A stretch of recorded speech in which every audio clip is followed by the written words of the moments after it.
has finally come. We're going to be tearing apart the LS. We'll talk more about that in a minute. But first, I kind of want to talk about tools real quick. So I've had this backpack pretty much since I started working on cars. This is actually, what is it?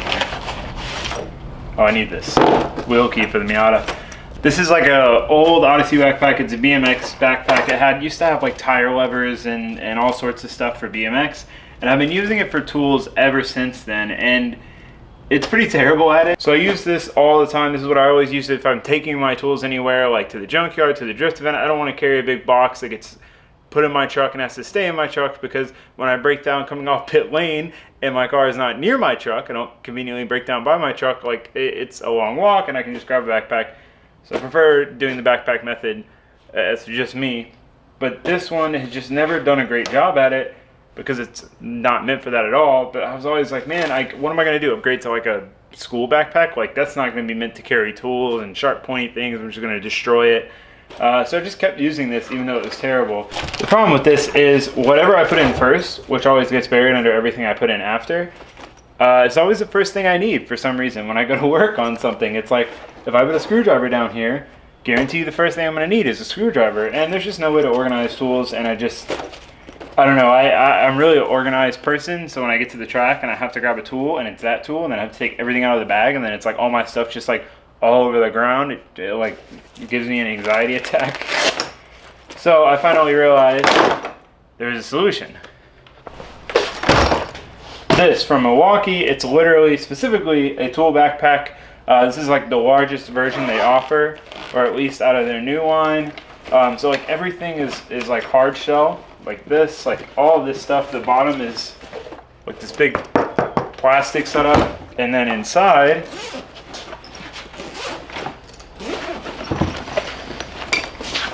it's got all these little pockets. It's got this section for stuff, that's like thick, like vinyl. Then it's got like screwdriver pockets, battery, tools, wrenches, like whatever, like everything. It's got, that'd be a good place for like bits and such. It's got this clip. I forget what this is for. I thought it was for like a pry bar, and then I like looked at something, and it's for something way simpler than that I don't remember. And it's got a whole nother pocket out here. Same concept. I can put like my impact in here. Oop. Oh yeah, it shows it. Hold on. There's pictures here. Tape measure clip. That's what it is. I knew it was something random. But yeah, 48 pockets, load bearing harness. I'm not sure what that means. All sorts of stuff. I haven't used it yet, so I can't really weigh in on my full opinion on it. But I'm really excited to replace my old junkyard / drift event backpack with something that's like actually meant for what I'm doing. Because trust me, when you walk around in the junkyard for like 2 hours, literally by the time I make it to the import section at the junkyard, I feel like my back's gonna break in half. Like, I used to ride my street bike with this on my back full of tools. I can guarantee you I did like 10 years of back damage using this to ride a street bike to the junkyard. It was really bad. I would not suggest. Alright, so while the backpack is sticking on, I'm gonna get all the use out of it. This is what I'm really excited for. Milwaukee sent me their new electric ratchets. They're smaller footprint, brushless. I think they're more powerful than the previous gen as well, and they also use these batteries now instead of like the larger footprint ones. Maybe you could get this in the other ones, but I've wanted an electric ratchet for like a really, really long time. Like, there's so many circumstances where I need these, and after using Trevor's and Adam's, like, this is one of those like life-changing tools, and it doesn't cost like a whole ton. I got 1/4 inch and 3/8 version. You can see like how much bigger the footprint is on the 3/8, which should still be fine for most stuff, but this will be nice if there's like some really tight area I've got to get into. They do have a 1/2 inch one as well. It does 60 foot-pounds, which is pretty comparable to like pretty ball or air ratchets, but I don't think I'll ever need that, and I don't really use 1/2 inch stuff much. So that's why I got the 3/8 and the 1/4 inch. This one does 55, I believe. This one's either 45 or 50, so they're both still plenty strong. So they're gonna be super useful in tearing this apart. Moral of the story. I feel like I should call this tool time or something. Like, you guys know how much of a nerd I am about tools and how stoked I am to get new tools. They've got to be like, car parts and tools. I don't know which one I'm more excited to get. But anyway, on to like what we're doing today, the motor. Engine. No comments about me calling it a motor. You know, in the title, I'm going to post motor teardown, and then count how many comments say it's not a motor, it's an engine. Anyway. So for those of you who don't know, this is a 5.3 aluminum block junkyard motor. This is a Gen 4 engine, which means it has like the 52X reluctor wheel on the cam. It's got like the displacement on demand thing where it shuts off cylinders and stuff. So I'm not sure what I'm going to do ECU wise yet, but the first step, I'm getting ahead of myself and tangenting. The first step today is to get this thing torn down to a bare block, get it cleaned up, pop the valve covers and the oil pan off, and then we'll be able to like see kind of what condition it's in, see if there's any milkshake in it, you know, spin it over by hand, kind of throw some marble mystery oil or something in the cylinders to kind of free them up because it's been sitting for a while, and just see where we're at. I'm not keeping this oil pan anyway, so that's irrelevant. But first we need to get all this stuff off, especially the wiring. I was gonna wait to do this until I had the Miata motor pulled out, taken apart, and ready to go, like done, you know, and then I was getting ready to put this in. But the Black Friday event is coming up next weekend, and it is like probably my favorite event of the year. It's a 3-day event, so there's camping, bonfires, lots of driving. Me and Marco both drove his car last year there, and it was like such a blast. And OSW has just announced that they're going to allow cageless tandem for approved drivers. They put me on the approved driver list, so that means I can tandem either the Miata or the Vet, really. But like, as much as I want to tandem the Vet, I kind of don't, because I don't want to mess it up. And I know I'll end up doing it eventually anyway. But I want to try to preserve the Vet as long as I can. Like I said, I will end up tandeming it eventually.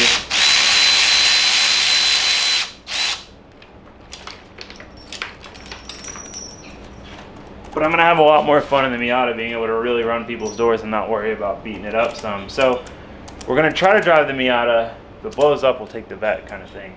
So we're going to go ahead and do this now and get antsy. I need to work on something.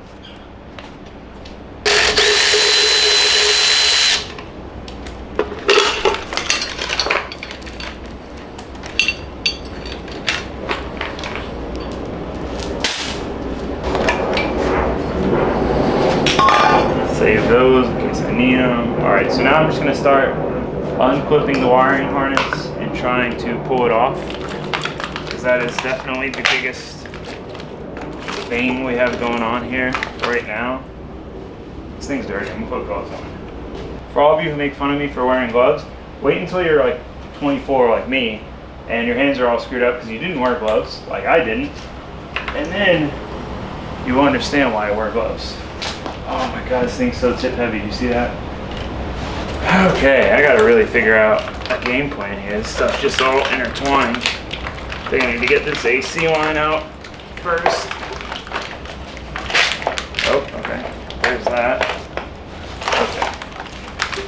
Now we've got this kind of separated. Let's move this out of the way. Oh, this is tied on. That's great. So we can get this off. Oh, no way in hell. See if my razor, my little crappy knife will cut seat bow or not. Okay. Did better than expected. Should have cut it down here though. It's a bad call. Alright. Back to wiring harness. Let's move these as far as we can. I'm not going to use these. Oh, they've just been cut. Take these bolts off. What do you do here? Alright. Okay, that's off. So we've got more AC lines going to the compressor. Guess we could just pull the whole compressor off with the lines, so we'll hold off on that. Back to the wiring. Don't want to mess up these injector clips because I guess I probably won't use them because I'm not going to use the truck injectors. How does this come out? Oh, okay, that's weird. Let's see what we're hooking up on over here. This clip guy. Oh my god. The theme of this video is going to be me almost toppling the motor over until I can get it stripped down enough to get it on the stand. Screwdriver.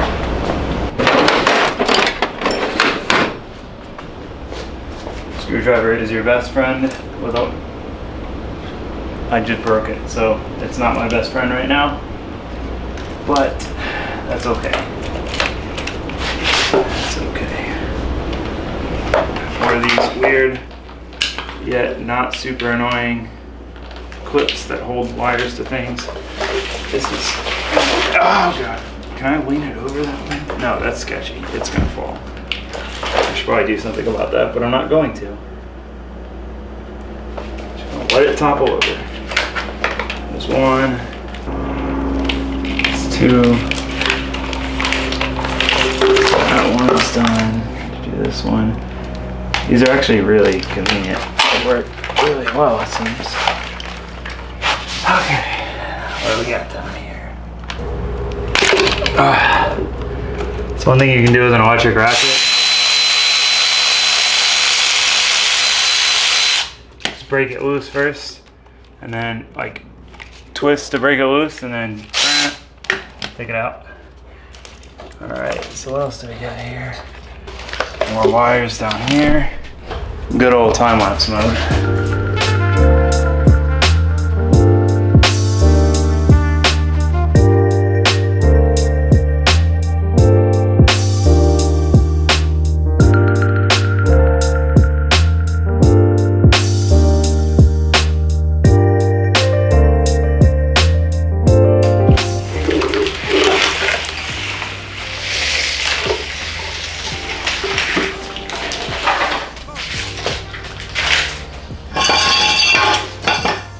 Ta-da! Just kidding, we got a lot more to go. Alright, we're gonna be doing a mid-project cleanup. I keep these random, like, this had candy in it. I keep these around for whenever I'm doing stuff like this, because I can just put bolts in it. So I'm gonna put the rest of the bolts in. There weren't as many bolts as I thought. That probably didn't look very cool. Alright, back to taking this apart. Well, actually, we're gonna really need this now, because we're gonna start taking bolts out.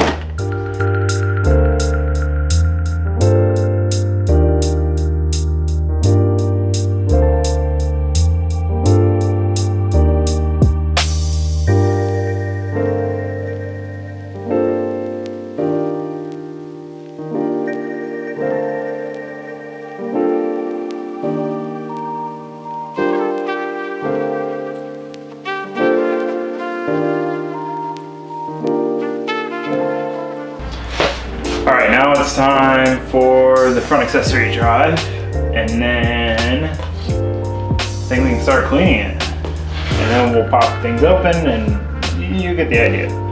We got more stuff to take off, basically.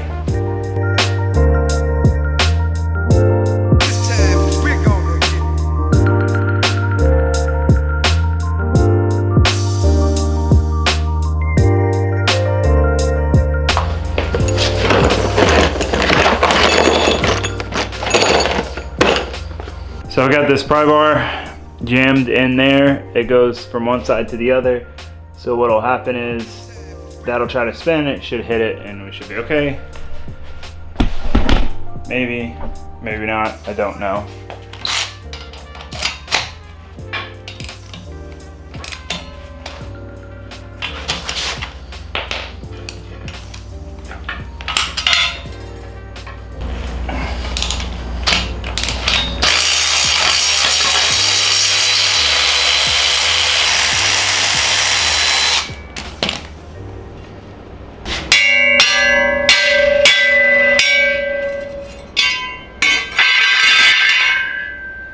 Okay, time to put it on the stand, clean it up.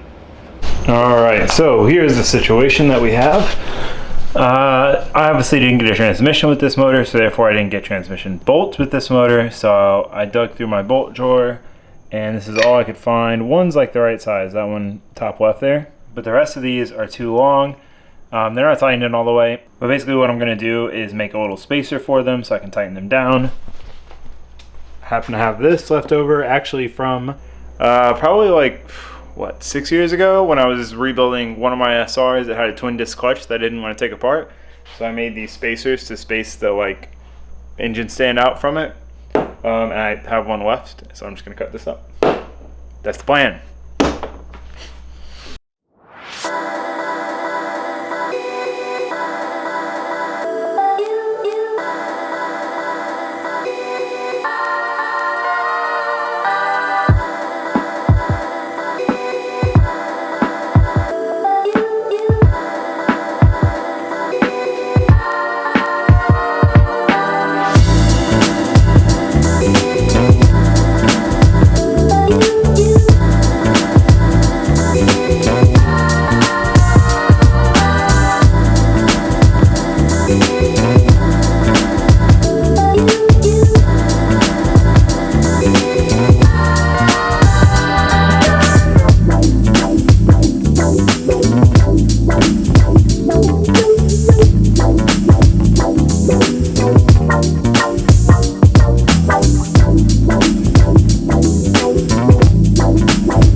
stand, which is exciting. That was more of an endeavor than it should have been. So now I'm gonna push it outside, oven cleaner it, clean it as best I can, and then we'll get to taking the valve cover and oil pan off and such.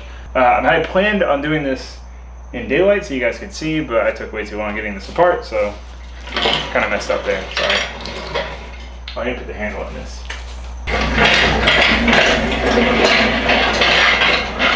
All right, before we start cleaning, I wanted to show you guys like kind of what came off the motor before I go put it in my storage bin. So basically we've got the power steering pump and alternator bracket, intake manifold, flex plate, AC compressor, other bracket, water pump. The reason I'm not keeping this is I can't use the truck accessories because the alternator sits at the top of the motor and the truck intake is really tall, so it definitely will not clear under the hood of the Miata. I need like an LS1 style intake and like F-body or GTO accessories. So I'm not gonna trash this just yet, but I am gonna get it out of my way.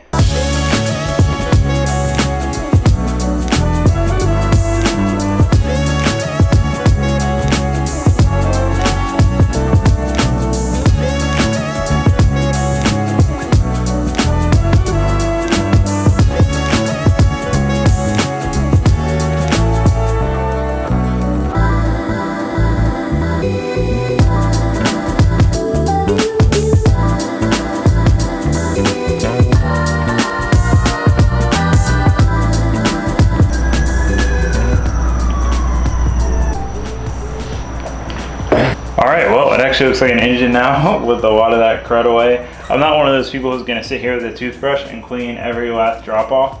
I mean, I'm going to go back with brake cleaner and clean it up a little bit more, but like, I just want to get it clean enough to where I don't cover my hands in grease every time I touch it. So this is almost good enough. I'm going to let it sit upside down just to make sure any water that got into the intake ports like drains its way out. And yeah, I think I'm gonna call it a night.